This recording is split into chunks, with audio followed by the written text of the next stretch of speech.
Ma'am আপনার parcel. ওকে, কত আসছে? ম্যাম 1000 টাকা। আচ্ছা, আপনি এখানে দাঁড়ান, আমি গিয়ে নিয়ে আসতেছি। ওকে।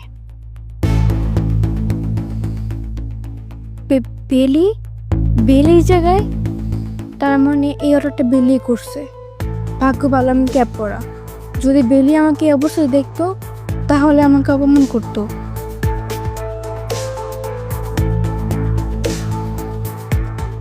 Thank you ma'am. খেয়া, তুমি কি আমাকে চিনতে পারতেছো না, নাকি আমাকে চেনার পরেও তুমি আমার সাথে কথা বলতে চাইতেছো না? না, চিনতে তো পারছি, কিন্তু কথা বলতে একটু লজ্জা লাগতেছে। লজ্জা লাগতেছে মানে? এটা আবার কেমন কথা হলো? আসো। আরে বাবা আসো, চল আসো।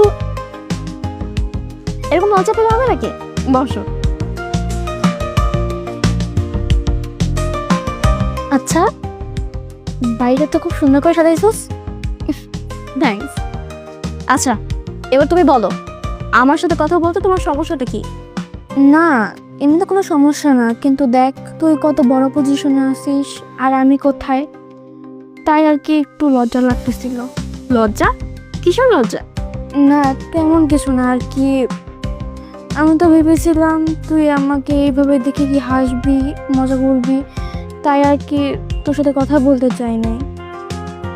দেখ তুই আর আমি একসাথে কিন্তু পড়ালেখা করছি, এখন তুই কত বড় পজিশনে আর আমি হচ্ছি একটা সামান্য ডেলিভারি গার্ল। এখন তুই যদি আমাকে দেখে মজা করিস, হাসি ঠাট্টা করিস, তাই আর কি তোর সাথে কথা বলতে চাইনি। এই যে দেখ তুই যে হাসতেছিস। তুমি একটা ডেলিভারি গার্লের কাজ করো, এই জন্য আমি হাসতেছি না, তোমার কথা শুনে আমি হাসতেছি। আচ্ছা, তুমি কি কোনো খারাপ কাজ করতেছো, চুরি করতেছো? না তো। শোনো, কোনো কাজকে কখনো ছোট করে দেখতে হয় না, আমাদের কাছে সব কাজই সবসময় বড়। অ্যান্ড আমি খুব প্রাউডও ফিল করি যে আমার ফ্রেন্ড কাজ করে খায়, কষ্ট করে খায়। তুমি দেখো, আমাদের তো আরো অনেকগুলো ফ্রেন্ড ছিল, তারা কত খারাপ খারাপ দিকে চলে গেছে, কত বাজে নেশার মধ্যে এখন তারা যুক্ত হয়ে গেছে, কিন্তু আমরা এখন কত ভালো একটা পজিশনের মধ্যে আছি। তুমি কাজ করে খাচ্ছো, আমিও একটা বিজনেস করতেছি, এটা তো ভালো দিক, তাই না? আসলে আমি তোকে দেখে মনে করছিলাম তুই আমাকে দেখে হাসবি, মজা করবি, এখন দেখি না, তুই একদম উল্টো। থ্যাংক ইউ রে, তুই যত ভালো মনের মানুষ আমি আগে বুঝতে পারি নাই।